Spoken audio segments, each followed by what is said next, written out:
and we all have our 15 minutes of fame, and I'd like to take a couple of my 15 minutes to talk about the rights and the wrongs in the world of professional wrestling. For the WWE Championship. This match is for the ECW World Heavyweight Championship. For the World Heavyweight Championship. The match and new NWA Heavyweight Champion. We appreciate you guys coming out and taking your time to support women's wrestling in America.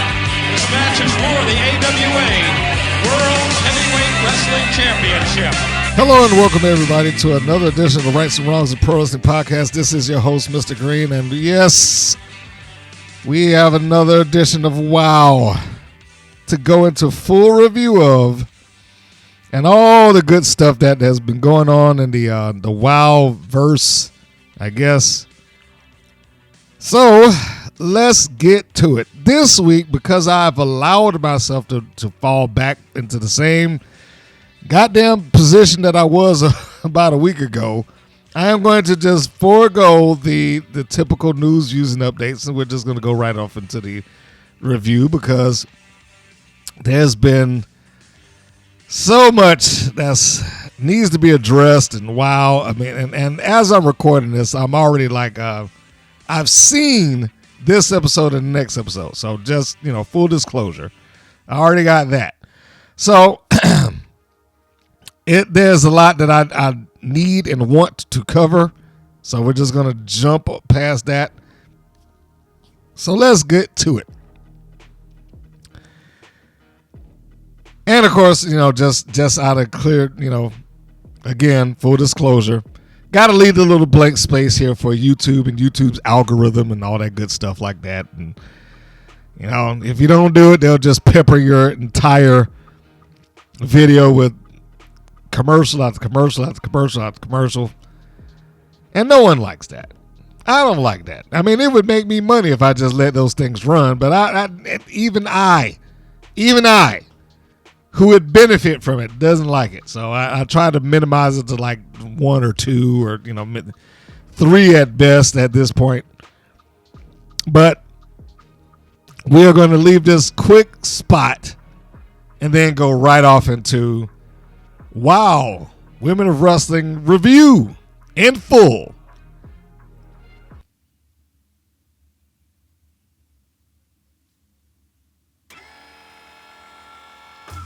And we are back, and it is time to hit this review. Are you ready? So the slate for this episode is going to be WOW episode 330, season 3 for them, episode 30. The title, Will 4 is Definitely a Crowd. Air date, April 5th, and the chronological number, 134. They are really cooking in terms of episodes. You got to give them that. Cannot take that away. And I'm sure that plays a large part in some motivations that might be taking place. Because if they can sell this show elsewhere, regardless of the time frame and all that good stuff like that, they got 134 episodes, and that might mean something for them. Any news, views, and updates I will save for the next one so I can just lump it all into one big thing. Because there is something I do want to say about Jeannie Buss and her ideals toward what WOW is and what it can do. But, I know I've talked about it before, but I think it's time to rope it back around and bring it up again. But that's aside the point. Now that we've got this slate out of the way, let's go right into what the show was. And the show opened up with the backstage segment of the Fab Four in the locker room after the video announcement of the four-way. Now, there was no real time frame attached to this. It was just kind of presented as, let's show you their reaction. It was a reaction video, more or less. And Lana Star in this is surprised that both of her teams are getting a title shot. Of course, Lana's sitting in between Penelope Pink and HollySwag because ever since we've seen them in this locker room, they've pretty much sat in the same positions. No one's really changed. It's HollySwag to Lana's right, Penelope Pink to her left, and to the left of them on the separate couch, it has been Miami Sweet Heat. This is supposed to have taken place, I guess, the day the announcement went out, when they being Nigel Zane, David McClain specifically. We have an announcement today, and it's going to affect everybody. It's multiple people, not just one or two people. It's going to be like 3 or 4, whatever he said.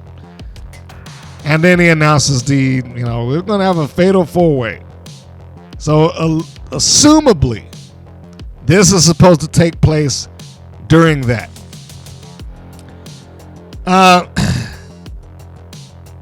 don't know if it would garner surprise, but I'm not going to, beat that down or anything like that.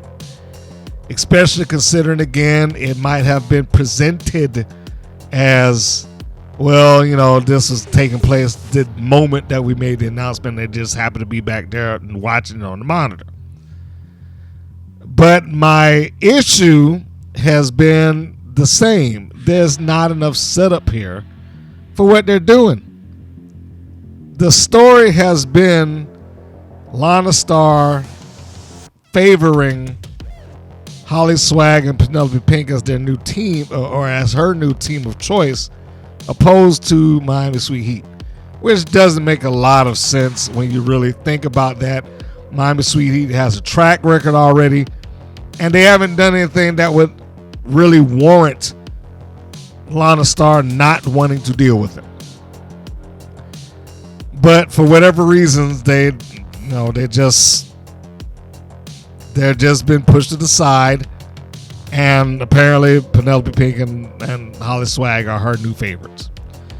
So they do that, and then we go to the next segment. The next segment is Animal Instinct versus Sugar and Keta Rush. The very first note that I have here is, where's Spice? This is an ongoing thing here that's going on a while. It's like an ongoing epidemic of tag teams that have just kind of broken up, fallen apart. Somebody's gone, they're hurt, or they're off doing other things. And it wasn't really even explained. It wasn't like, hey, Spice got hurt doing such and such, or this, that, and the other, or she's gone to visit her mom, or whatever. None of that was really addressed. It's just Keta Rush is here. And truth be told, it doesn't look like they lost anything in terms of presentation. Rush comes out there with a cape on, and the same thing as Sugar, and we got the Mighty Mites deal happening there.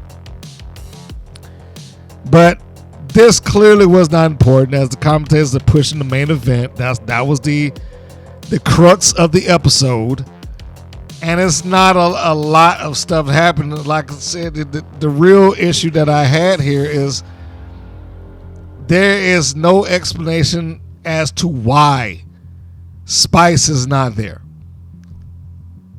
How many more hodgepodge tag teams can you create? How many more do you need? It's always a case of, well, this person isn't here because of this, or this person is here because of that. It's like a regular occurrence in the wild. But we're going to get past that. So let's just talk about the match in and of itself. And the first thing is that I have really grown so tired of these video clips that they feel the need that they have to play before every match takes place, because it just shows the attempts of acting these characters out to the world. And Goldie Collins is about as big of an overactor as she could possibly be in this environment. I'm not going to say that she does that all the time. It would be unfair of me to say that she does it all the time. So I'm not going to do that. But while they're standing back there and she's pointing and doing the pouty face, and then Catalina Jinx is just acting shy or whatever, I don't know what she's doing. Like all of that, you could save that. It's unimportant. They don't need to show it. They just have it in there just for the sake of having it in there. And the mugging of the camera, doing these faces and whatnot that Goldie Collins is doing is only second to the Classmaster. So, and like I said, this wasn't important because they weren't even talking about it here. They were talking about the main event mostly. So, we got Animal Instinct coming out, and then after they make their grand entrance, we get the entrance of, well, I can't really call them the Mighty Mites. Despite the fact that Rush is probably fully qualified to be a Mighty Mite in terms of height and stature. And then I question, is like, okay, is Spice gone for good? Or why is it that Sugar and Keta Rush already have a video together of them in the studio and whatnot so they can have B-roll for them to walk out on? Why did that happen? Are they a full-blown team now? Does it require that for every team that gets thrown together? And that's what it feels like. It just feels like these are two people who got thrown together. But whatever. So they come out. They got the B-roll. And it shows them together in the studio, Sugar and Rush. And it begins with Sugar taking on Catalina Jinx. Well, we already know that Sugar has been portrayed and looked at and viewed or shown to the viewing public as less than most opponents that she's in the ring with. That much we've established. So when she comes in and she, takes a kick from Catalina Jinx, and then Jinx tries to bum rush her, both of them decide, I had enough of it, and then I'm just going to walk out. So after the one move between the both of them, they just like, I'm done. And then they tag out to Keta Rush and then go to Collins. And their exchange is more like Rush, for whatever reason, is trying to dodge the grapples of Collins. So we get that a couple of times where Keta will do like a roll away from the grapples that Collins is attempting to apply. And McLean's like, she's showing that MMA background where she, I guess, did a tumble and gave her a kick in the shins. So like, I can appreciate what he's trying to do. I really can. What I lose, where he loses me is like, well, that showed you her MMA background. Like, no, it doesn't show me her MMA background. No, what it showed me was her wrestling background. And maybe there's some MMA influence in it, but, that it showed me her wrestling background. And how is that even important to the match? She's not been portrayed as a shooter. It would be a different thing altogether if Keta Rush was portrayed as some sort of hardcore shooter and all that good stuff. But that wasn't the case, so I didn't really see the point in them bringing it up to begin with. We get Sugar in there. She has a tussle up with Goldie Collins for a couple of minutes before Jinx is able to get back into the ring. And for the sake of the match, sorry, I got away from the microphone. But for the sake of the match, the match, however short it may be, was fine. I really didn't have a problem with the match. It wasn't spectacular, and it's nothing I would suggest to anybody, and that's not a knock on them. It's just, I wouldn't suggest it because, A, it's like a 5-minute match. B, it doesn't really have any important circumstances that surround it or anything like that, and it's nothing for me to say, hey, man, you need to make sure that you watch this thing. And that wasn't the case. I just didn't have it. So we'll talk about the finish. The finish was, it looked like Rush might have been going for some level of submission against Collins. Collins catches her, and even though she's in a position where she might get pulled into an armbar or something like that as she spins around, that didn't happen. So we're not going to, look at this Collins Keta Rush exchange as something downtrodden. But what I will look at is what happened after the exchange between the two of them. Now remember, this is at the point in the match where Rush jumped up on Goldie Collins and tried to. It looked like she was trying to apply possibly a submission hold. But I also want to say this: and this is only me, this is only my editor eye. If you look at the point where Keta Rush charges Goldie Collins, and it starts out looking like she's trying to go for a head scissors of some sort, but the next thing you know, she's got a body vice on Goldie Collins. It seemed like an edit job that they cut it. So I'm assuming something took place that they just didn't want to air, and then they just hatched it together. And you can go back and look at it. When Rush charges across the ring, her body language as she's coming to Goldie Collins the first time, following the drop kick, looks like she is going for something entirely. It looked like she's going for like a head scissors or something like that. But then the next thing you know, it cuts to Keta Rush having a body scissors around the waist of Collins and holding on to her by her neck.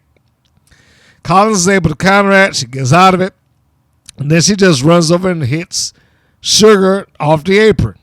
And that immobilizes Sugar for just as long as she needs to be immobilized. Then we get the pause for effect finish, which I don't care for the name. Collins tries to get Keta Rush up over her shoulders so they can do their finishing move, and it looked like she was going to drop this poor girl on her head. Like, I didn't see Collins over there holding her up like, all right, I got you. It looked like Keta Rush was about to slip through her fingers and just drop onto the mat. Now, fortunately, that didn't happen, but it looked like it was seconds away from taking place. It was fascinating because now credit to Collins. She managed to muscle her up and keep her in place long enough for Jinx to come in so they could do their pause for effect finish. And then she does her normal gimmicky wave to the camera and the people and whatnot. After the match, Animal Instinct cut a promo, essentially declaring themselves for a shot at whoever wins, and saying something to the effect of, how did they phrase that? I can't say it verbatim, but what it basically came down to is you have a 4-way match taking place at the end of the episode, and we weren't invited. Now, I'm in my mind thinking, well, where would you been invited to? It's not like there's a great, I don't know. It's not like there was some opening there for them to slip into, is what I guess what I'm trying to say. There was no great opportunity for them, Animal Instinct, to get into it. The promo, and this isn't verbatim, was essentially something along the lines of, there's a 4-way that's taking place, and we weren't invited to it, and then we hand the microphone off to go to concert, like, we're always invited. So they get pissed off about it, and all this did was it just served to declare themselves for another shot at whoever wins. That was it. It didn't mean anything. Didn't matter. It's like they just wanted a shot at the titles, despite the fact that they just lost to the tag team champions, and then they lost to one of the top contenders for the tag team championships in Miami Sweet Heat. So I don't know where that's coming from. But I'm sure they will receive another title shot because I'm positive somebody in management likes the team of Collins and Jinx. So anyhow, the promo is cartoony, but at least there was a point to it. I have to give them that. There was some level of point, because even if they never get a title shot, even if it's completely ignored, even if they, Animal Instinct has to earn it or whatever the case may be, even if any of those things happen and it never gets across, at least they tried it. And tried to get it, get the idea of it over. At least they gave it that much. But, that's neither here nor there. I don't know why Rush and Sugar shot the opening package video to begin with. I don't know what happened to Spice. I have very little idea what's been going on with some of their missing talent, we'll call them. Never had an idea for it. So it's cool that they're able to keep the show going. We ain't got Spice. All right, we'll just stick in Keta Rush. And you can't blame me for that, folks. It all sounds the same. Keta Rush, Candy Crush, close enough. But we'll just plug in Keta Rush into the spot to begin with, for the sake of this match. But when I see this and I see the number of times that it takes place, I honestly am curious as to how many times is this going to happen? How many more? How many more times do we get some hodgepodge team thrown together just because? But anyhow, that's neither here nor there. And I'm sure that the team of Collins and Jinx will find their way into a title match eventually. Now, whether they win it or not is a different issue.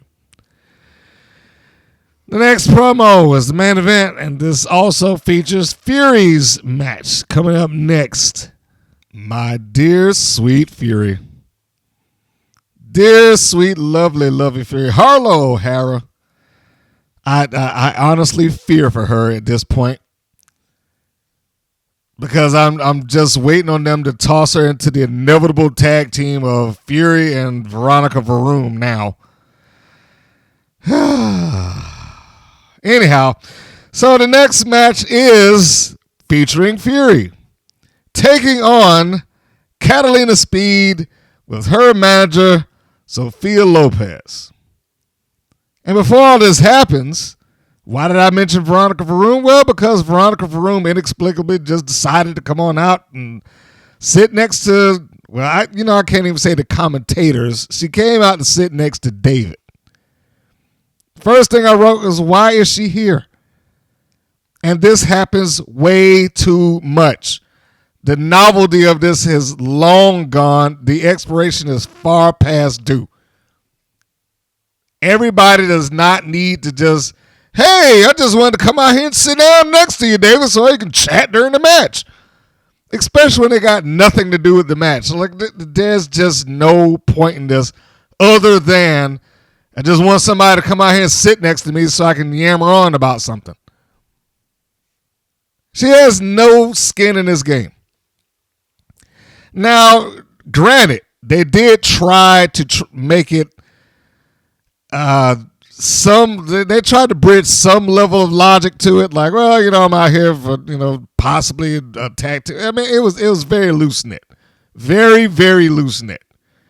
There was not a lot happening here. Beyond the fact that, like I said, they just wanted Veronica Varum to come out and sit next to us. Like, what? Why are we doing this all the time? There's not an episode of WoW that goes by that somebody doesn't have to come out and like, hey, look who's sitting there, wanting to come to the commentating booth. Why is Penelope pink? Why is Adriana Gambino? Why is Abilene Maverick? Why is Veronica? I mean, it's just an endless parade of people that have to come out there and sit next to them and talk where they should be doing the job. I mean, they don't come sitting next to Nigel. Nigel does do his job. He tries to call the match. And I know, and more often than not, he's trying to call it in the vein of what WoW wants. But good Lord, man. How many more times do you have to do this? I mean, if you watch this for any amount of time, it just begins to come off like a self-indulgent, self-written thing. Like, hey, and you know what we'll do this week? You'll come out here and sit next to me and we'll talk about something. It's not going anywhere. It doesn't do anything. It doesn't promote any sort of match. It almost never pushes any particular angle. There's more often than not less of a reason for them to come out there and just sit at ringside. And this is one of them. It's just an inexplicable decision to come out there just because. Because you're not going to tell me, well, we only did that so we could try to give her airtime and get her over. Because it ain't getting her over. Nobody here gets over. Nobody here gets over. And I will say this for Varun. I still don't like the name, especially when they have to have the alliteration, and especially on top of that, where anytime they say their name, they have to say the full thing. They can't just say Veronica. Well, Vicious Veronica Varun, he's got to do all three. So anyhow, far too many times for this to happen. So Speed comes out and she's dealing with, well, not dealing with, but she is managed by Lopez, which I have to reiterate, I like Sophia Lopez. She came off like a very sweet woman. And yes, it's probably a better thing considering what she had to deal with that they flipped her baby face, because, you know, you can't sit there and be like, well, she just dealt with a, you know, life-changing condition and then want to have her go out there and be booed. But at the same time, and you can see that she really prefers to go out there and be nice to people and handshake and smile and hand out business cards and stuff like that. From the moment that they came back, there's always been some element of her that was leaning into babyface land, whether she was supposed to be a babyface or not. But she is, I use the term defanged, and that's what she is. She doesn't have anything that she can offer in this environment. Not saying that she didn't have anything to offer overall, but in this environment, she doesn't have anything to offer here because she can't intervene unless somebody does it first. Then you might be able to get away with it, but she can't really intervene. She can't really cut a strong promo for the benefit of whom she's managing, and she's more or less been placed in the position of, how can I say it? She's not a manager that has an exceptional record. You know, either as a babyface or as a heel. She's not a manager that doesn't have an exceptional record. She hasn't been positioned as such. So this whole, well, she went around and she was looking for somebody to bring into the fold or whatever the case may be. It doesn't work for her, nor does she have the history or the record to back it up. She has a terrible record when it comes to taking clients to a win. And unfortunately, this was not that different.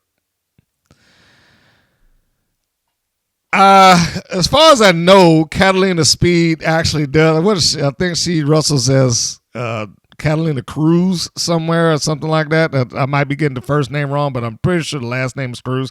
So the gimmick is not vastly different than what she has elsewhere. The only difference is that it takes place in WoW, where WoW is going to be a little bit more gimmick heavy.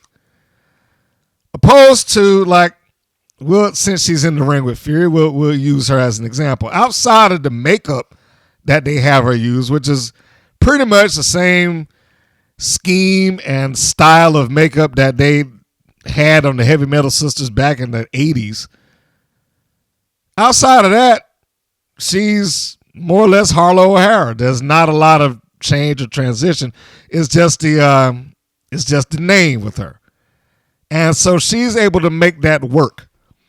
And that since there are no other Heavy Metal Sisters around, she can go by the Heavy Metal Sister. My problem that I have with Fury here is not necessarily up to Fury. It's like she is just aimless.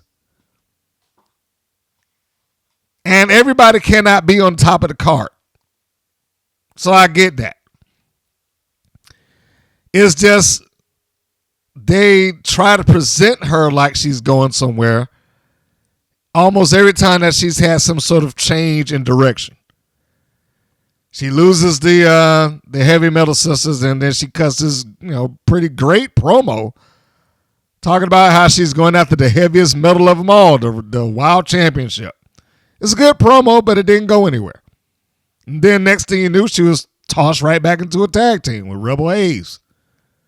Then Rebel Hayes disappears. Then she's single again. And then she goes to being tossed in the tag team with Sylvia Sanchez. That didn't go anywhere. Then she comes out of that. Then she's tossed into a tag team with Miranda Mirage. That went all that long ago. What happened to that?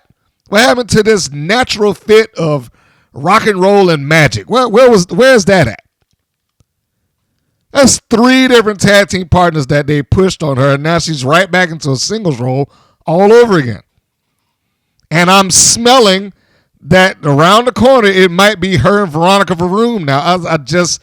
I don't know what they're trying to do at Fury. It's hard to get behind somebody when you just have no idea what the direction for them is at all. So anyhow, and don't get me wrong, I actually like both of these people. I like Fury. I like, for the little bit that I've seen with her, I should say, I like Speed. Probably more or less I like her as Cruz. But she probably could still use some seasoning in terms of what she's doing in the ring and all that stuff. But it doesn't make her bad, but the booking also does not help her. She just got into this company, introduced as a new wild superhero, which I've really grown to hate that name because they apply it to everybody, whether they're good, bad, or indifferent. And, everybody can't be a superhero. I'm sorry. Because Wild doesn't care. They'll send heels out there to go talk to sick children and then expect you to boo them on TV. It's like, I'm sorry, but all those things count. Anyhow, moving on. So we got the match happening. Varun is down at ringside, talking to her, and it's a fine match except for maybe 1 or 2 spots that took place in here, which, as I said before, I love Fury, but I gotta say, in this particular instance, I don't know if it was the chemistry. I don't know if it's just that particular day, because I know that she's done better. I've seen her work better in the first year that she was wrestling. But for whatever reason, there's like a couple of spots here that was just a tad bit off and not as sharp as I've known her to be. The first one being is draping her over the second ropes, where it didn't really look like she had her draped at all. I mean, it was enough of a loose sit down on the second ropes by Fury that you could see through the idea that she was actually trying to cause some harm to this woman. And again, I've seen her work tighter than that. And when she yanks Speed off of the second rope after allegedly sitting down on her and, choking her out on the second, while Sophia Lopez is in the background looking concerned and helpless, then Fury gives a knee again, allegedly the speed, but it's right there in front of the camera. And you can tell clear as day that there's nothing that is hitting Catalina's speed. Nothing. Like it barely grazed her right arm. I don't know. I don't know what happened right then. I know it does take place on occasion, but yeah, in this particular instance, it just seemed like Fury was made a step off. Maybe it's the motivation. Maybe WoW has worn her motivation down. I don't know. But before I even continue, my personal note to her is I really wish that she would just leave WoW. Now, I say that selfishly. I will admit I say that completely selfishly. I wish that she would leave WoW. Because I'm sure WoW has been very nice to her being Fury. I'm sure they have been wonderful to her. I'm sure they treated her great. I'm sure it's wonderful for her to be on TV and everything, but I do not know what she wants out of her wrestling career. But if she is looking for a career beyond WoW, I'm thinking that she might need to get out of there while she still has years left in her to do this and possibly go somewhere where she could be on a bigger stage, wrestling in front of larger crowds, and probably be, looked at and viewed more as a wrestler within the sphere of wrestling rather than doing this TV show that just happens to have wrestling in it. So, she gives this, like I said, this knee strike, or whatever you want to call it. Speed tries to make the comeback, and she does. She nails Fury a couple of times. I just gone to the end of the match because the match in and of itself is not overly important. There's nothing happening there. And here's the other thing that I don't know what Catalina Speed was doing at this particular point, where she hits Fury with a drop kick, hits with another one, then she does a nip up, and then for about 10 seconds just ignores Fury altogether. Fury lurches over into a corner while Speed is going to one side of the ring yelling and yeah, and then she goes to the other side and yeah, and then she goes back to the middle, and then she decides, all right, now it's time for me to take advantage or go after my opponent. Fury just pretty much had to stand there for, like I said, about 10 seconds or so. And it doesn't sound like a long time, but 10 seconds is a long time in terms of television. I would have had, wanted Speed to hey, look, you don't have to go walk back and forth to both sides or do your little moment and then move on. You don't have to do that. It's wasting time. So when she tries to make the charge in towards Fury, she hits her with the shoulder block in the corner because whatever, Fury was just immobile and incapable of moving at that point. Speed tries to get her and who knows what, because she hoists her up on her shoulders and we don't know what the finish is because she hadn't won anything. Fury slips through. Speed kicks out of the roll up.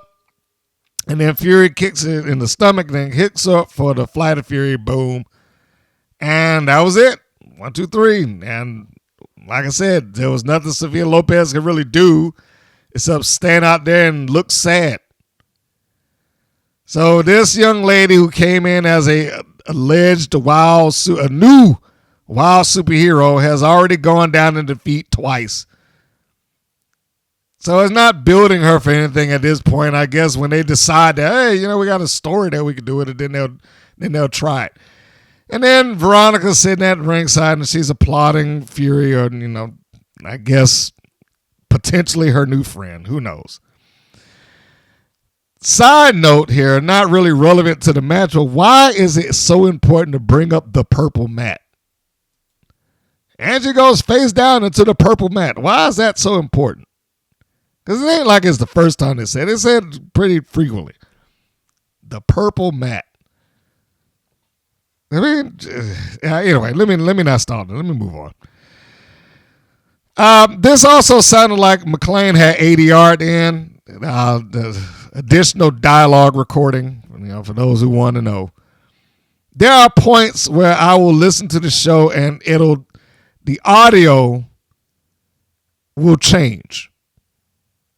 And it's usually wrapped around something that McClain says on his own. Like everything will sound perfect and fine and in unison and all that stuff like that. And then he'll just, that's right. And it'll just sound different. It'll sound like it took place in a more sterile environment. I'll put it that way. Neither here nor there, but I'm just, letting you know. That's what my ears detect. Could be wrong, but that's what I'm picking up here. Following this, we get two other people that I also like.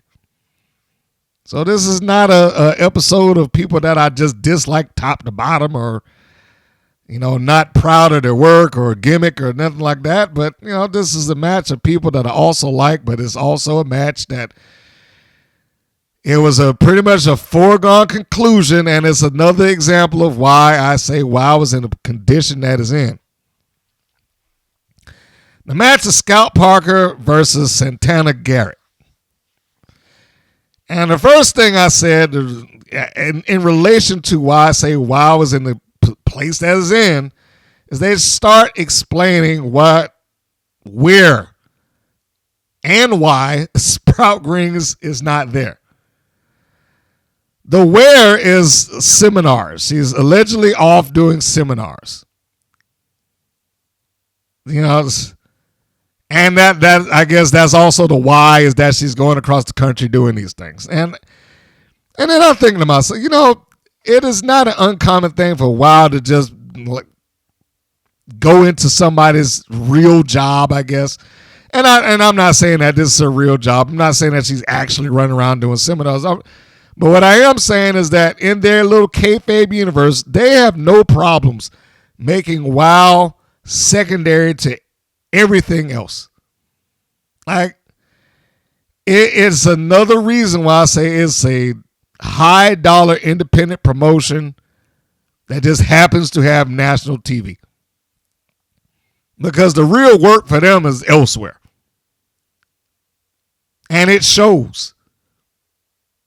The amount of people that have just disappeared from WoW's TV, and then when they try to explain it, well, she had to do this or she had to do that or whatever the case may be. Like, Americana's brought up in this, right? They also have to explain why she isn't there. That she's off taking care of her son. Now, that is a good thing to do. Every parent should do it, and it's a noble, honorable thing that, hey, I got to go take care of my kid. The job has to wait. No one's going to argue that. No one's going to take anything away from her for doing that. No one's going to look down on her for, how dare you? But it's been months. It's been months. Short of that kid being, in a hospital bed somewhere, it's like, why is it taking so long? Now, we know in reality why it's taking so long, because all of this was shot in a month. And so her being off for a weekend probably pretty much means at least 3 months worth of work, if nothing else, or 2 weekends. That's like 6 months. And how long can you hold on to that? Well, she had to leave and take care of her son. I was like, the way they make it sound is they make it sound like he's on death's door or something. It's been months of this. And I can't feel sorry for him because it's a self-inflicted wound. Who decided that shooting your entire year's worth of TV in a month's time was a good idea? And more importantly than that, who said that, who agreed with it? I got an idea. We'll just shoot it all in September. Brilliant idea, boss. Who agreed with that? It is stupid. And it leaves you open for things like this. Their taping schedule has always left them open for things like this. something else comes up where, look, I can't do it, then they're out of the show. I don't know. And getting back to Sprout Greens, the environmentalist thing, that tag team wrestled twice. One once, lost the second one, and then Sprout Greens is gone. And then it just leaves Scout Park. I don't even know why they brought Sprout Greens up. Who was concerned about where she went? They hadn't mentioned her for the last couple of weeks. So why is it important now? And again, in their universe, why would this be acceptable for one of their wrestlers just to up and decide that, who just got there, by the way, just signed on? I mean, look at this from kayfabe universe. She just got there. She just signed to be part of this company. And lo and behold, it's like, oh, well, I have to leave now so I can go do these seminars that really matter.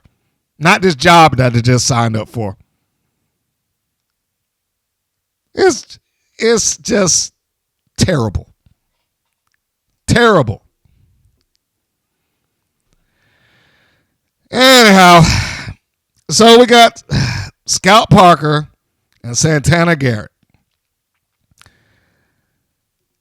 Both of these ladies I like, but both of them basically suffer from the same affliction that WoW has placed upon them, and that they suffer from lack of personality. Now, they probably both have outstanding personalities. I actually saw Santana Garrett putting something on the Instagram. I was like, where is this person? Where is this person on WoW's TV? She's far more interesting there than anything she's ever done on WoW's television. But to be fair to WoW, I would also apply that to most places that she's been. So I'm not going to just put that on them. However, I do think that they probably make it worse, especially if they're asking her to be a generic babyface, which is what she is. In WoW's environment, at least right now, Santana Garrett has been reverted into just a generic babyface. Smile, everything's fine, and I'll just wait till whenever you give me the go-ahead to do whatever it is that I need to do for the company, because I'm a good girl and I toe the company line, you know. Parker is worse because Parker doesn't get a chance to say anything. She hadn't, and I say it almost every time that I watch her, she has not even had the chance to explain why she became Scout Parker. They've done it for her. It's never been put in her own words. I did this for these reasons. No vignettes, no interviews, no nothing. She just showed up one day and they're like, oh, well, you know, she went to a retreat and this, that, and the other, and then she came back and she became Scout Parker. That's it. Yes, the commentators are supposed to explain stuff. I talked about this. They are supposed to explain it, but they're not supposed to be the sole explanation for everything. In any case, this is another match that really had no real narrative or angle or nothing like that. And yeah, it's fine because you have to have cold matches and, no one's going to get on them for that. My only issue that when they have these cold matches, they probably should not be advertised like it's something that, well, you got to see this, fans, because it's going to be Scout Parker versus Santana Garrett. Like that's a big reason to tune into the show, especially when Parker has not been presented as a top competitor. I like her, but the facts are the facts. She has not been presented. Regardless of how good or bad she might have been, she hasn't been presented as a top competitor there. She loses all the time. So there was absolutely zero reason for me to think that she was going to win this match. And she didn't. Surprise, surprise. And I also wish Scout Parker would not do the short Rana thing. And I'm talking, I don't know if she ever hears this or whatever the case may be, but I'm saying this to her directly. Honey, please don't be doing that short Rana no more. You scare me. you scare me when you do that. I'm waiting for you to knock yourself out, and I don't want to see that happen. Because here, when we get it in the match, and I get it, it's her signature. It is a signature move. I mean, she pretty much just jumped up on Santana Garrett's shoulders and threw herself back first into the mat. She didn't clear it. And ain't a lot of room for that. Yeah, I know she's a small, individual, but ain't a lot of room for that.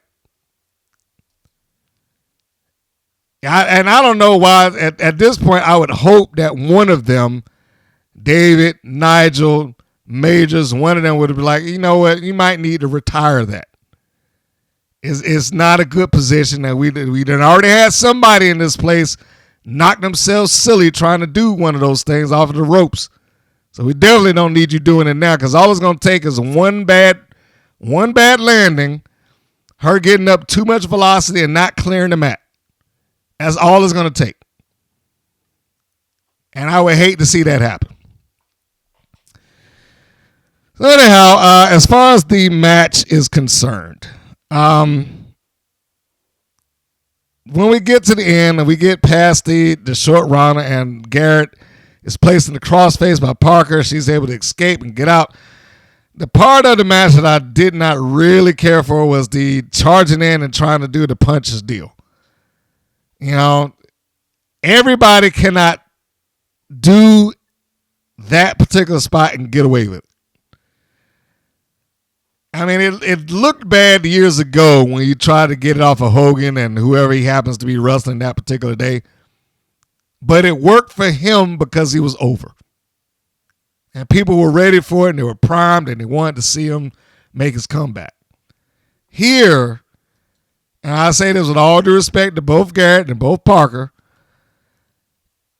Garrett is a presented top babyface of the company. She's one of.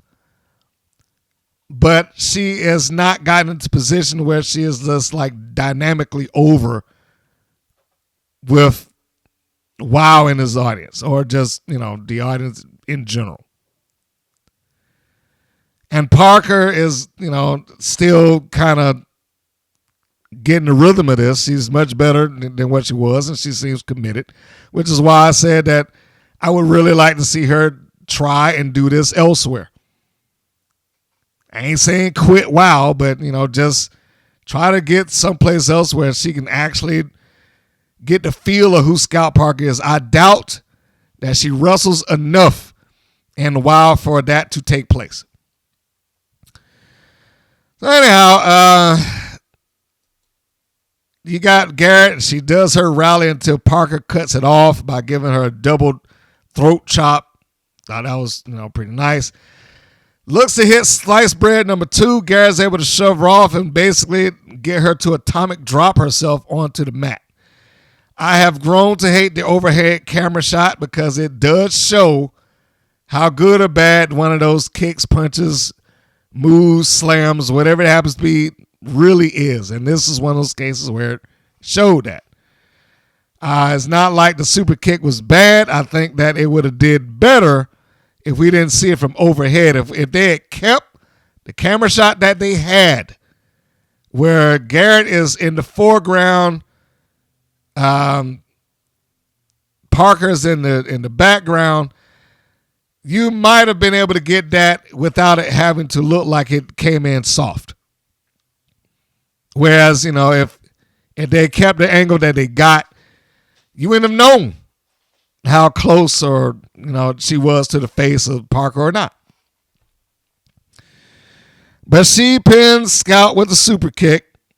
And then we get Garrett cutting an unrelated promo about being one step closer to the Wild Championship. But like, how are you one step closer to the Wild Championship? I mean, I guess technically that's true. But she had just lost She's coming off of a loss to the champion right now. It's not like this is the climb back to the top. Like I'm one step. This is literally the first rung. And again, yeah, I guess technically that's true. I'm one step closer, but that could be the first step of 99 steps for all I know. And it's super generic. It's hard work and perseverance. It's a generic babyface promo. And this is what I was talking about. This is what they've reduced her to. Just because you're a babyface does not mean that you have to have no fire in you whatsoever. And this idea that she's like, well, I'm willing to wait my turn. Well, how important is the World Championship if you're willing to do that? Everybody else is like, oh, give me a shot, give me a shot, give me a shot, give me a shot. Here she is on the opposite side. Well, I can wait and earn it. It ain't no shame in saying what you want. Now, she can still go about it the right way, in terms of her babyface stature. But she doesn't need to just fall into the same kind of groove or rut that Xena Phoenix is in, by the way. Just nice, sweet, very generic and very bland, and doesn't really have much to say beyond I worked hard, I tried this, and hard work and perseverance will get you the way you want, et cetera, et cetera, et cetera. It would be nice that she brought the personality that we've seen from her elsewhere into her wrestling somehow. The next segment is Paola Mayfield. It's the promo package. And they are clearly trying to position Mayfield as a big deal. And they included David McClain in this video package unnecessarily. And before anybody tells me, well, I'm picking on David, or like, oh, it's not, they had to include him in it so they could tell the story. Before anybody starts with that, just go back and watch that and tell me honestly, if they pulled him out of there, would it have made that much of a difference? I mean, seriously. It's not like it would have taken anything other than a voiceover. And they already had a voiceover person doing it. If not just voiceover AI. Would it have really changed things that much if they'd have just, all right, look, let's clip him out and stick this and keep it focused on Mayfield. But I also feel like they waited too long for this.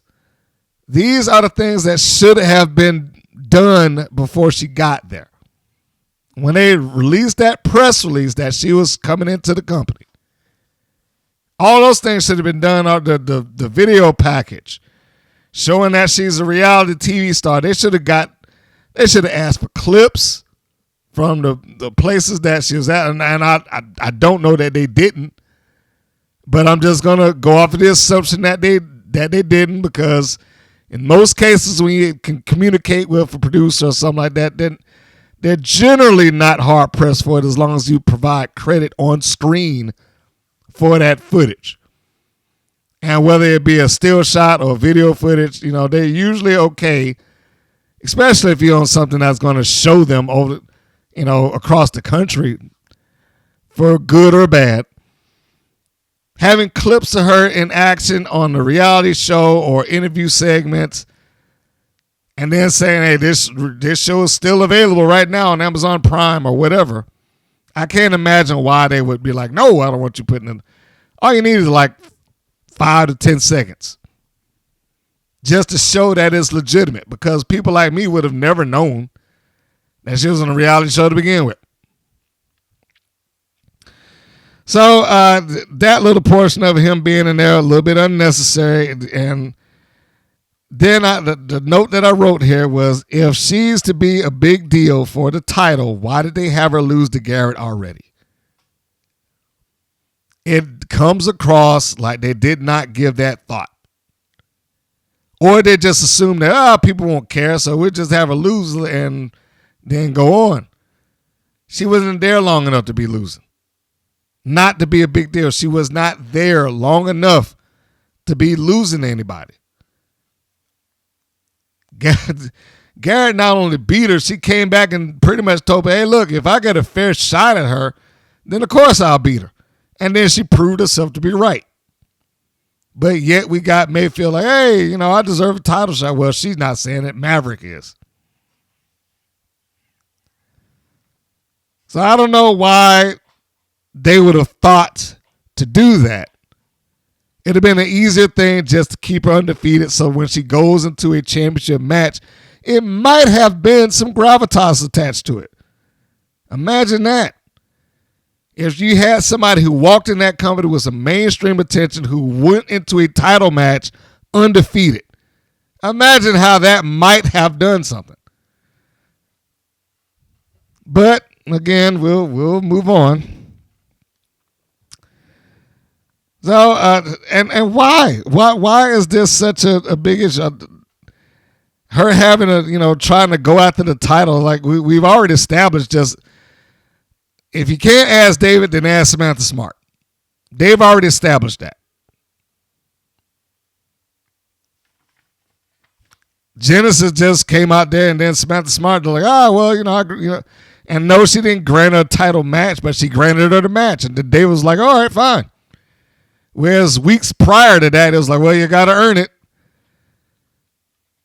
And just to jump back on Genesis there before I go to the next thing, I said before she became the new Jesse Jones.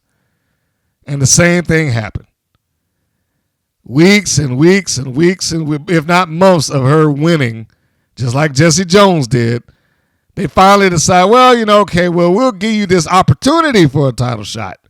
And if you get over this final hurdle, then you'll get the match. And both of them trip up and then fail on the last chance they got.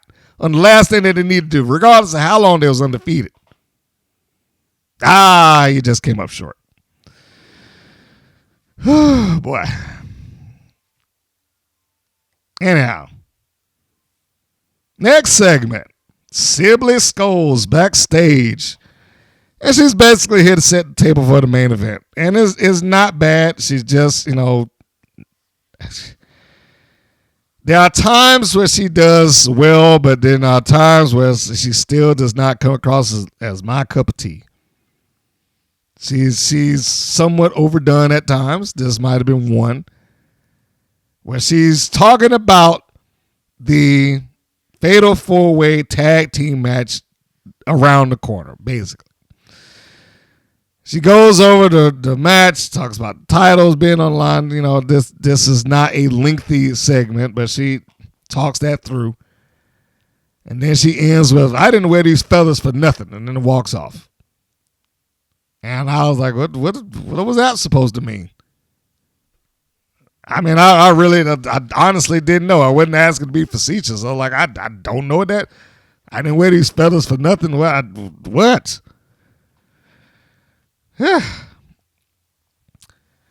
Next segment was the WoW website spot. This, along with several other things, and I'm going to get out of the show to talk about this for a second. This website spot that they have on the show needs to be updated. I mean, come on. It's not going to take you that long. They're using footage of their website that is clearly old, clearly outdated. The beast is front and center. The mother truckers are still together on the thing. I know you feel like it's a small thing, but it does make a difference. Even if just subconsciously. And I can tell you firsthand that there's a bunch of these things that's just floating around that WoW provides that have never been updated. There's an independent station in Tampa, Florida, right now that airs WoW. And they're airing the same commercial or the same programming spot for WoW that they did 3 years ago. Nothing, that they have not changed it out. Probably because they haven't been provided one.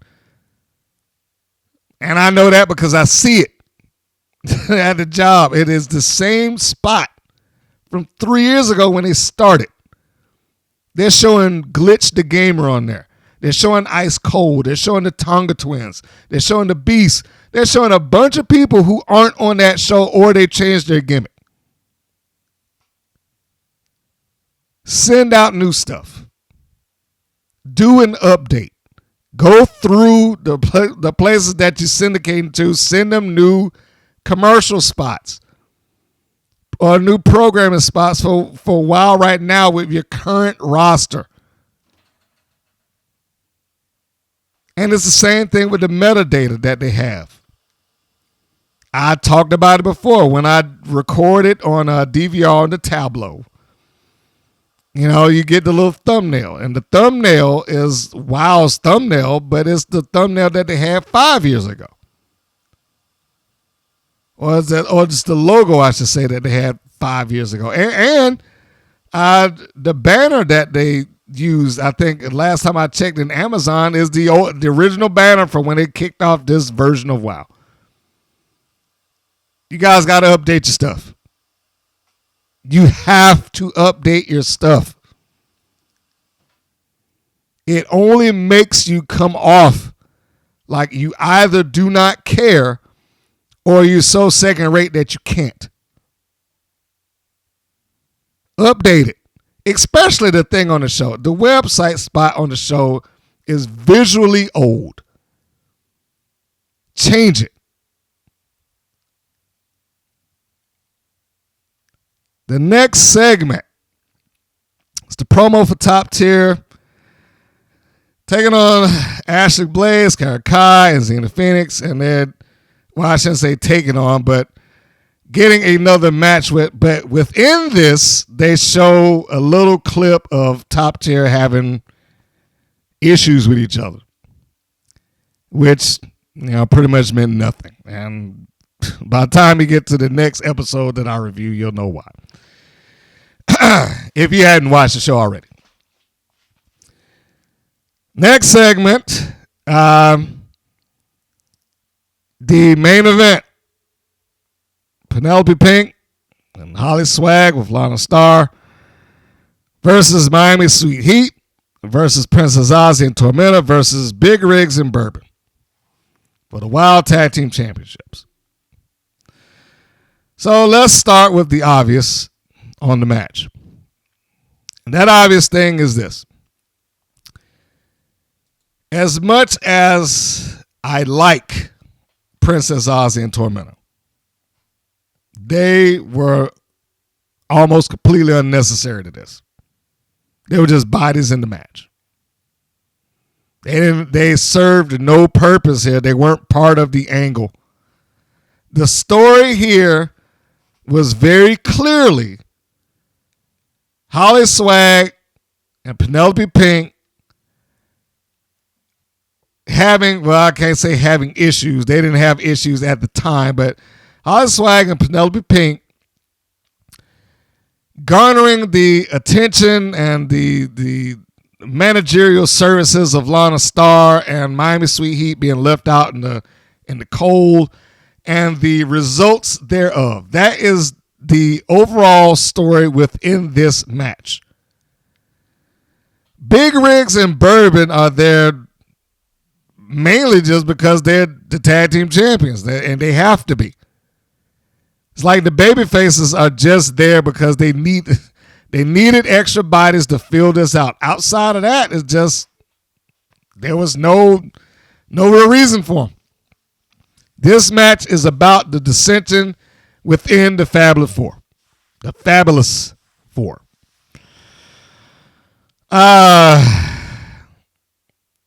And this is put out like this is some highly anticipated match, and I'm like, I don't know about that. The build here was fairly poor, and they never explained why is it exactly that Lana Starr just decided to take favor of one team over another when she's never had to do it before. It's not like she just suddenly got 4 people in her management and she didn't know how to handle it. She's had 4 people since she's formed this group. And never has she had an issue going out to ringside with one person, team, or another. That's never been an issue.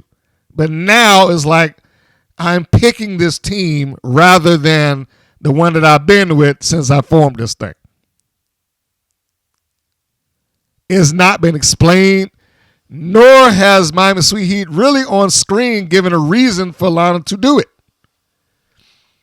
I said earlier, I mean, if it were me, I'm not saying the Miami Sweet Heat should have lost every single match, but if they had lost some key matches, one after the other, then you could probably get the idea that Lana has gotten tired of it.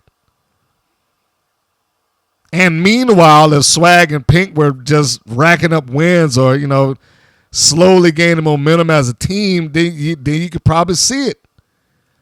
But as it is, they really didn't give any real reasons as to why this was taking place or why they needed to do it. It just was. So, we get the match. The heels come out first. So we got all of the Fab Four in the ring. Swag and Pink, Miami Sweet Heat, Tormenta and Aussie, and then Jones and Big Rig. They all come out, and then we get the big to-do in the ring. All four teams are brawling with each other. Until the ring clears out and we get the baby faces that get all members of the Fabulous Four, whomever they happen to be, out of the ring. And then we got the babyface square off. I think that this, in another wrestling environment, would have been a bigger deal. Quite honestly. It's not that it was bad. So let me just start with that. It's not that this was a bad spot. It's not that this was a bad moment. It's not that any of the four did anything wrong to make it look worse or subpar or anything like that. Nobody did anything wrong here. But because neither one of these teams is significantly over and the audience is pretty much just clapping drones, it didn't feel like a big deal. That's why I say this could have been a bigger thing in another environment where you got the two babyface forces who've never crossed paths, never had any issues with each other, never even dreamed about challenging their friend or possibly fracturing their friendship by having this competition amongst each other. And then they find themselves in the ring face to face for the first time ever. That should have been a bigger thing. And it wasn't. It was just like, hey, it's Princess Aussie in the ring with Jesse Jones. And then they just kind of, that was it. They played it well. But I have said that certain moments in matches were wasted on this audience. This is one of them. I feel like that moment that took place right there was wasted on this audience. Because they genuinely didn't look like they could care. It didn't come off to them like this was, wow, I can't believe I'm seeing this. You just didn't get that. It was just another thing that took place on the show. So we got a former Ring of Honor moment with the redheads here when Aussie and Jones are about to square off and Aussie sticks her hand out as an extension of the olive branch. Jesse Jones looks like she's like, I don't know if I want to do that or not. And here's one of those little nuances I like. I like that Big Rig's like, go ahead. Shake her hand. You can see her in the background. She's like, hey, go shake her hand. She's a nice girl. And that, to me, matters. I love it when all parties are involved in what's going on. Like when I walk through that curtain, I am who I say that I am supposed to be. I'm not waiting for my cue. I know how to just do this because this is what I do. And so she's out there, giving her the go-ahead. Like, hey, look, we ain't got no problem with them. Just shake her hand. And then Jones does it. And even when she does it, there's like this look of, okay, I respect you, but, we still got to do what we got to do. And you get Jones, and like I say, you got your Battle of the Redheads here. They're having a wrestling match. It's not a lot of, I don't even think they punched at all. It was just a catch as catch can, move for move, lock up, tie up, headlock, takedown. It was a pure wrestling match for the couple of seconds that they had it. Which was good. I had no problems with that, and it fit.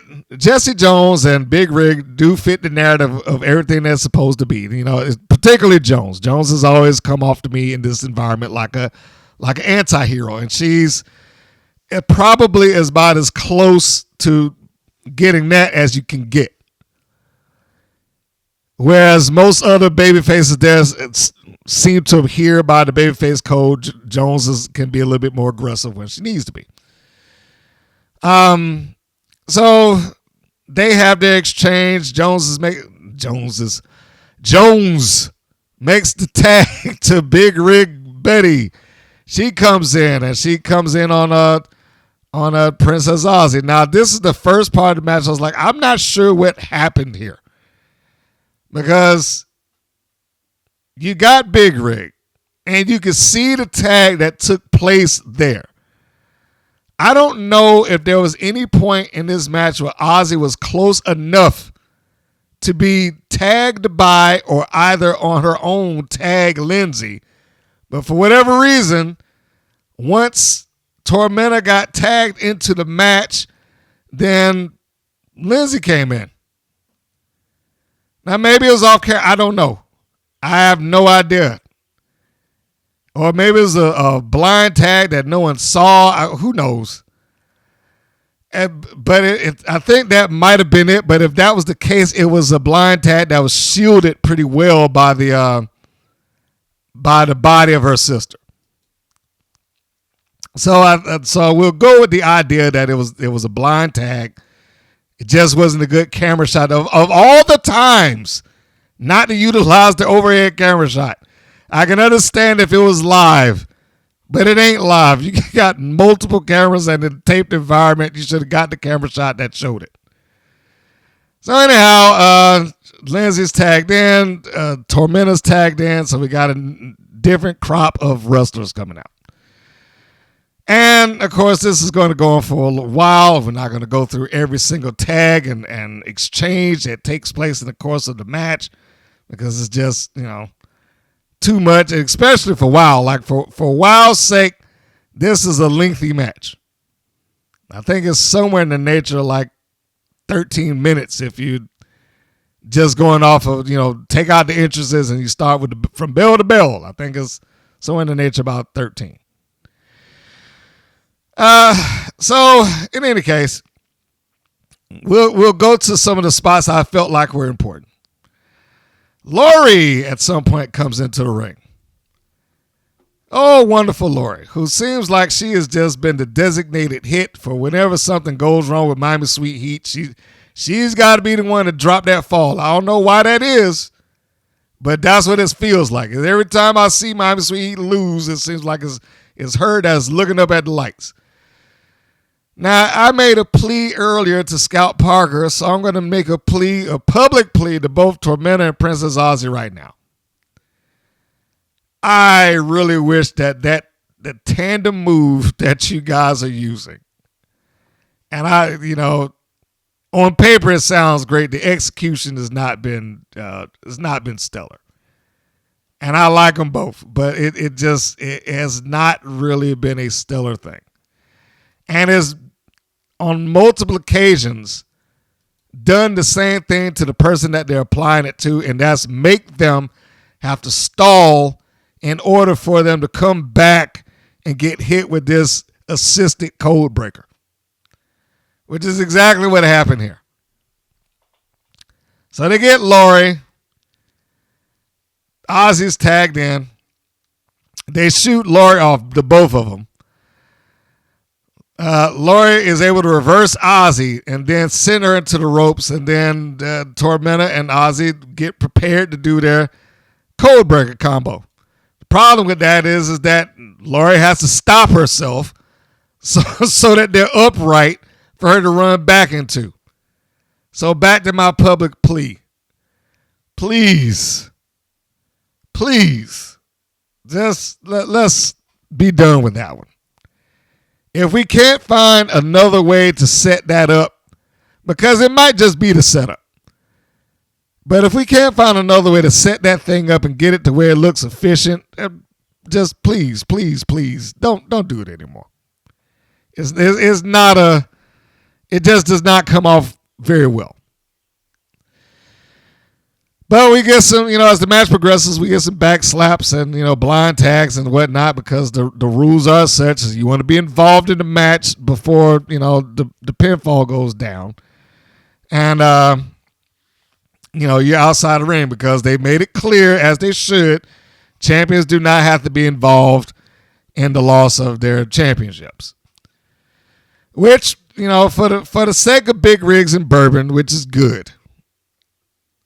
But, it didn't change the whatever championship losses we had. It just helps them stay, whether WOW's management meant to do it or not, it just keeps them in somewhat of a good position as a team. And amazingly enough, now I see it, most of these teams on here have been focused as being a team. Not just people thrown together. I mean, Tormenta and Aussie, they come together when it's necessary, I guess. Anyway, getting back to the match. So we have all four competitors, all four teams doing what they're doing. And then at some point we get the match breakdown, which I'm pretty sure everybody that was watching this figured would happen eventually, where everybody's got to hit their big move one after the other. And that's pretty much what happened towards the end. It was just like, all right, one big move. You take yours, then you get out, then you take this one, then I get out, or whatever the case may be. And while all this is happening, of course, the referee is powerless. Now, I guess here is where I had my next issue with the match. At some point during the match breakdown, during the finishing move Superfest, HollySwag goes outside and retrieves her rock in a sock. Now, we've established in most places, one way or the other, that the DQ does not exist in a four-way or multi-person match, because you can't really single out a person or a team in a disqualification. I mean, you could. And the reason I'm bringing that up is because WOW was the one of the places that did it. So theoretically, they should have been disqualified, because WOW has done this. Now, had they gone by that rule since then? Not that I can recall. But if you go back a couple of years, what was the match? I think it was Beast, Havoc, and Jungle Girl, and they had a disqualification within that. I mean, they can make whatever rules they want. So if they wanted to be no DQ, then there's no DQ. I just found it kind of odd because they had done it before. So anyhow, that wasn't the real thing that bothered me. Well, here's the one that got me. So everybody's doing their thing, and the referee is standing around watching. And then we come down to Penelope Pink, and we got Tormenta. Tormenta catches Pink and whatever driver that she happens to have. And the referee didn't bother to get down there and count at all. It just kind of stood there and walked around and watched them. I mean, he did have enough time to at least make the effort. And I was like, Tormenta probably legitimately could have won if he got over there and started counting. But, of course, that wasn't the spot. So, hey.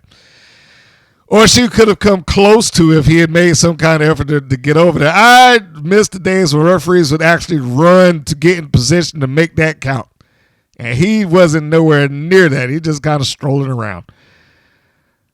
But she's in there. She's at this point blatantly using the rock. All right, she whaps Tormenta in the head. Wham, she goes down. Then she's wrapping up like she's going to get ready to smack her mom. Her mom's able to cut that off. And then we get to the spots where this is the end of the road of the match. Because Miami Sweet Heat, even though they don't particularly care for HollySwag, came over there and tried to save her. So they get Big Rig bedded and they're holding her neutral and beating her up. And then Jesse Jones gets in to try to stop this. Swag nails Jones in the back of the head. Jones goes down. She's out like a light. Swag gets up and, for whatever reasons, decides that it's a good time to get up on the top rope to go and do a high cross body potentially on my mother. I mean, I don't know how that would have worked out in any case unless the timing was magnificent that the twins let go when they needed to let go. But they didn't let go, and Big Rig, showing her sheer will and strength, pulled both of them head to head against each other. So when she does that, they bonk, and then for whatever reason, Lori was able to stand up and absorb the high cross body of HollySwag, and she lands perfectly into pinning position, and for whatever reasons, Penelope Pink comes across and trips over, and air quotes around trips over the body of HollySwag onto Lindsay, and she is pinned as well. So now, both members of Miami Sweet Heat were pinned to cause the loss of Big Rigs and Bourbon to give the titles to HollySwag and Penelope Pink. Lana is ecstatic.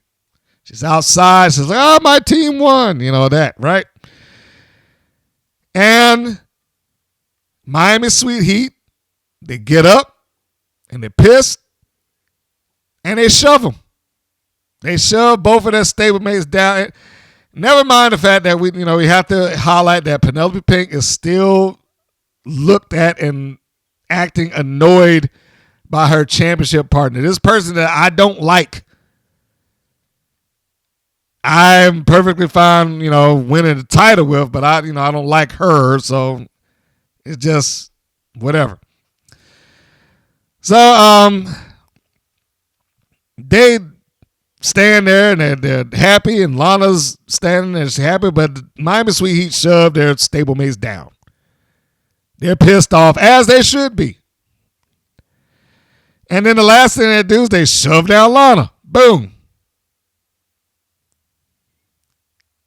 I also felt like that should have been a big deal, but I'll take what I can get with this.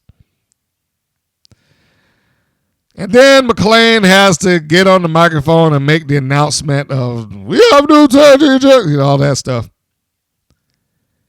And I asked myself sometimes, I was like, why have a ring announcer if he's going to just do all of these things? I'm pretty sure that I don't think she's the greatest ring announcer in the world by any stretch of the imagination, but I'm pretty sure she could have handled the task of calling out who the new tag team champions are in this instance. But it feels like self-indulgent bullshit that has to be done. So he announces the winners, and yay for them. Well, let me just go back to the Rock thing. I like that she has her signature weapon that she likes to use. I think I'm just growing a little bit disenchanted with the idea that she's got a rock packed in that thing and just whapping it across people's skulls. I mean, that might cause some serious goddamn damage. It's a rock. I mean, in the context of what we're talking about, she is taking a rock and at a high velocity, slinging it across somebody's head.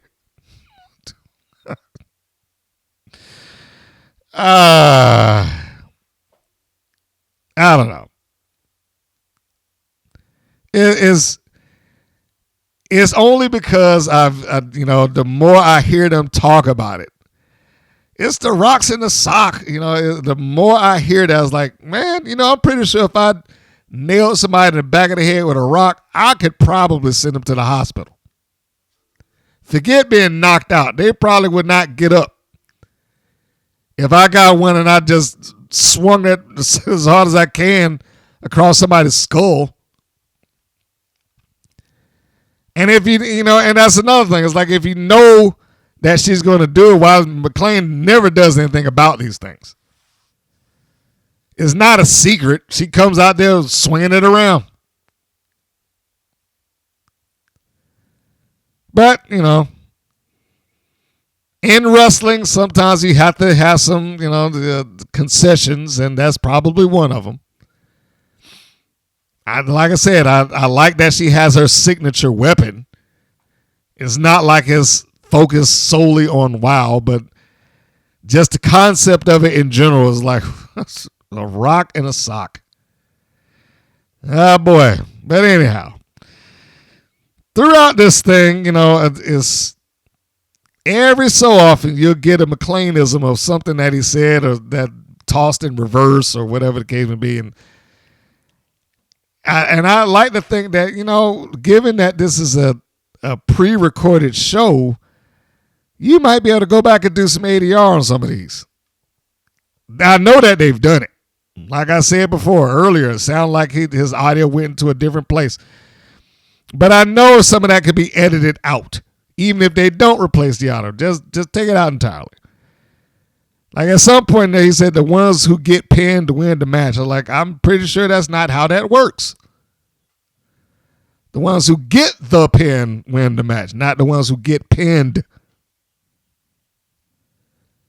And some saying, I don't even know what he was trying to form a formidable tag team competition within themselves. I don't even know what that means. Formed, and I had to write that down. I had to go back and listen to it to make sure that I heard. I was like, did I hear this right? Formed a formidable tag team competition within themselves. Like who? Anyway. It's about as close to a full, complete angle, and I'm speaking of the Fabulous Four here, that WoW may have. That does not mean that I think it's been fully fleshed out. Like I said, it's kind of like when HollySwag joined the group. It was very paper thin. She gave us some scarves and some $5 shades, and that was enough. Like, oh, shit, I'm joining the group. Like, I haven't seen anything like this before. They didn't give a lot of motivation. Motivation is one of the key elements that WoW lacks top to bottom. They didn't give motivation to why Swag would turn her back on her mom, at least not visually. They didn't give motivation to that. They didn't give motivation as to why Daisy Lane would be a thing just because she saw a video of a child in a dingy basement. What is that making you turn to the dark side for? Right? They didn't give any motivation back when Ariel Scott stuck it out with Coach, even though Coach had pretty much beamed her in the back of the head with a trophy and then stomped her out with two new friends. Motivation. They lack it sorely. No motivation as to why Lana Star would just stop dealing with Miami Sweet Heat. When it's not like I'm only allowed to come out here one time, so, I choose this team. It was like, no, she just stopped. It is an ongoing thing, an ongoing epidemic that takes place within WoW, that they do not fill out the entire card. And I don't mean the card of wrestling. I'm speaking metaphorically. They don't fill it all in. They don't stay within the lines when they're coloring. They just, all right, well, this is fine. And then they just move on. So I really wish that they would do something about that, although I have zero faith that that will ever take place. They've had so much time to try. And it seems like they just do not come close to ever fulfilling that. Over and over and over again. They can have a story that has all the promise in the world. And it'll just let it screw up or go off the rails because they, it either did not want or are incapable of fleshing it out fully. Sometimes you need to be able to get people involved into the story as to why. An emotional connection of some sort. Who were you supposed to feel sorry for in this environment? Are you supposed to feel sorry for Miami Sweet? I mean, yeah, it's nice that they got up and I guess stood up for themselves, I suppose, but it's not like they were held hostage to the Fab Four. It's not like they were treated bad by the Fab Four. It's not like they didn't enjoy the perks of the Fab Four. It's just suddenly they weren't being paid attention to for some unknown, inexplicable reason. And I'm sorry, just like, well, yeah, she got a new team isn't enough.